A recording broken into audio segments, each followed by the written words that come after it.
So the Detroit Lions roster stands at 50 right now. And, usually you would see it at 53. Right now it's at 50. So what is going to happen over the next couple days is going to be very, very interesting. Now, when you talk about the roster, you say, who missed the cut? Who made the cut? We're going to go through every position and see who missed the cut and who made the cut. Let's go to DetroitLions.com. They have a great put together right here. You got on the roster right here, obviously Jared Goff and Kyle Allen. They're the two best players. Hendon Hooker got cut. You look at running back, Jameer Gibbs, Montgomery, Reynolds, Vaki. That was basically going to happen anyways. I didn't see anyone making the roster from there.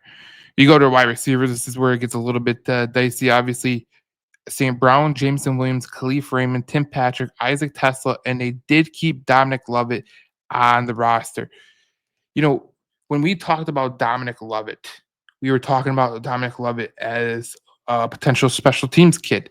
I brought it up that, in order to make this roster, Dan Campbell wants you to be good on special teams. So that was the way you were going to earn your keep. And Dominic Lovett made the roster specifically because of his contributions, or could be contributions on special teams. So when you think about special teams, that is the most important position for the Detroit Lions. And when they make these decisions on the roster, 93% of the time, 95% of the time, most of these guys are going to be playing special teams. I'll give you a quick example. Last year, Sion Vaki, he played, uh, where is it? Not coming up. He played 73% of the snaps. Craig Reynolds played 63% of the snaps. Oh, there you go. 71% of the snaps. And then you look at Craig Reynolds, he played 59% of special team snaps. So again, when the Lions keep you on the roster, you are probably going to play special teams. And Sion Vaki, he's going to be a key piece on the roster. Now, we did get news today that Sion Vaki probably will not play the first game, which could be a big problem for the special teams, but they're going to have someone that's going to be able to step up. So when we look back at the roster, let's look at the rest of the roster. Obviously, Tesla made it. Missing the cut was Jackson Meeks, Ronnie Bell, Tom Kennedy, Jacoby Kenny James, Malik Taylor. I mean, the wide receiver room, as we knew, it was going to be tough to make anyways. So there you go. Tight end Sam Laporta, Brock Wright, and Shane Zylstra. They love Shane Zylstra, and Zach Horton, Gunnar Oaks, and Steven Stellanos did not make the roster. If they wanted a fullback, right? If they wanted a fullback, Zach Horton would be a perfect fullback for the Detroit Lions. But when you talk about Shane Zylstra, he's a great run blocker. He does a damn good job at that position, and I think that's a really good breakdown. So you go to offensive line. This is where we start to get some ones that they're surprisers.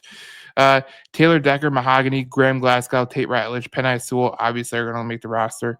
Coyote Ashika made it. Giovanni Manu made it. Jamarco Jones made it. Kingsley Eguakan made it. And Kingsley is a center. So when you look at the guys missing the cut, Dan Skipper, Tristan Cologne, Muti missed the cut. Britton, obviously Mason Miller, Michael Neese, Zach Johnson. On reserve and injured, Justin Heron and Colby Sorsdahl. And on the PUP is Miles Frazier. We know that for a fact. This is where it gets really interesting. At the defensive line position, they have Aiden Hutchinson, defensive end. Marcus Davenport, defensive end. DJ Reader, D tackle. Tyleek Williams, D tackle. Roy Lopez, D tackle. I think you can consider Pat O'Connor maybe a flex position. Maybe Al-Quadin Muhammad is obviously a defensive end. Makai Wingo could potentially be a flex option as well. And Chris Smith. Missing the cut was Nate Lynn, who had a really good preseason. Miles Adams, Broderick Martin, Keith Cooper Jr., Mitchell Gude, and Isaac Owuku. And waived with injury settlement was Ahmed Hassanin. Now, the interesting thing about Ahmad Hassanin, okay, he is a global player. That's how it's presented. So being waived, I think he could be a possible guy that could come back to the practice squad. I don't think anybody's going to really, um, claim him, but he'll be back on the roster. But it's for the whole global program, and they can develop him while he's out with the injury. And I read something from Twitter. I don't know if I liked it or not, but the great thing about it was, let me see if let me see if I liked it. I don't think I liked it, but there was a correlation between the um, the global program to the roster and how it translates. And I'm gonna pull that up right now. Uh,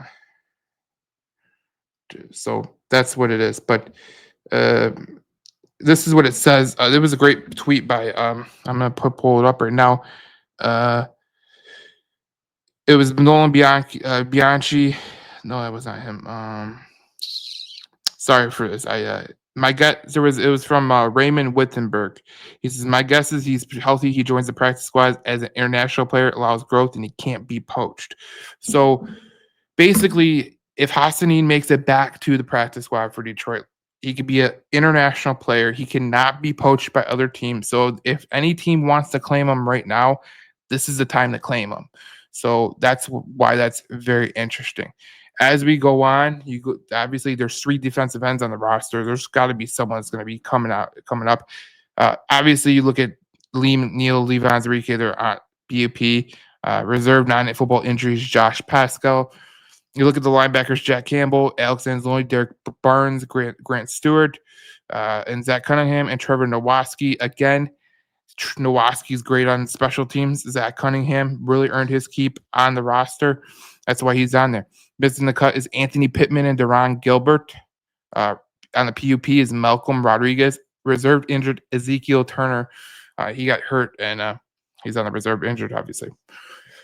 When you look at the defensive back, the missing the cut was Eric Hallett, Ian Kennelly, Lauren Strickland, Maurice Norris, Nick Whiteside, Tyreek Russell, Luke Barracu, Alan George, DJ Miller. Reserve injured is Ennis Rakestraw and Dan Jackson.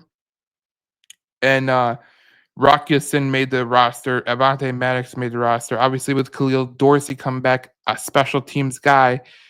Once again, it shows how much the Detroit Lions emphasize the special teams position. So look, there's going to be a lot of roster maneuvers within the next week because when you talk about being at 50 players, you're not at full 53 man roster. Usually teams have 53 people on the roster at this point, but they are saving 3 spots for whatever the case may be. Dan Campbell has hinted at it that he thinks this is the best roster that he's had in quite some time. He might be right, but when you look at it, they're obviously going to make some moves. Who knows what it is? Is it Darius Smith? Is it this guy? There's many people getting waived on other rosters that we are not, we're not thinking about that could be potentially on the Detroit Lions roster. So when you think about what Brad Holmes is up to, he only has 3 defensive ends on the roster. And I will go back to it because it is the most interesting part about it. When this roster was made, uh, Hutchinson is a defensive end. Pat O'Connor could be potentially a defensive end and defensive tackle. He'd be a bigger defensive end. Al-Qadino Muhammad is a defensive end. But you look at Mekhi Wingo, he could play defensive end. So it's wild the way that they didn't keep Nate Lynn on the roster or Isaac Wuku. But there's always a chance that they can get him back in the practice squad. So obviously, Brad Holmes has some tricks up his sleeve in the next couple of days. It's going to be very, very interesting to see what he has up his sleeve and what they're going to do. Because if there is any shot of them doing what they're going to do, it's going to be in the next couple of days. So we'll see what happens on with the Detroit Lions. Obviously, we'll have a podcast this week, probably Thursday, maybe after the holiday because this is a holiday week, Labor Day. So maybe our holiday season preview might be Monday. So we will see you in the next episode of the Detroit Lions News podcast. The Detroit Lions videos will be on JC Sports. So stay tuned. News throughout the year, game breakdowns, game previews. Obviously, Michigan State starting. We'll have a game preview for Michigan State on Thursday. We'll have a game preview for on Friday for Michigan as they play New Mexico. Now, these are not big matchups, but we're going to do it, and we're going to keep doing it so people understand where we're going. So thank you for following. Subscribe to JC Sports. Remember, there is a jersey giveaway. If you're subscribed, you are entered into the contest. So thank you for watching. We'll see you in the next video as we talk more Detroit Lions football here on JC Sports.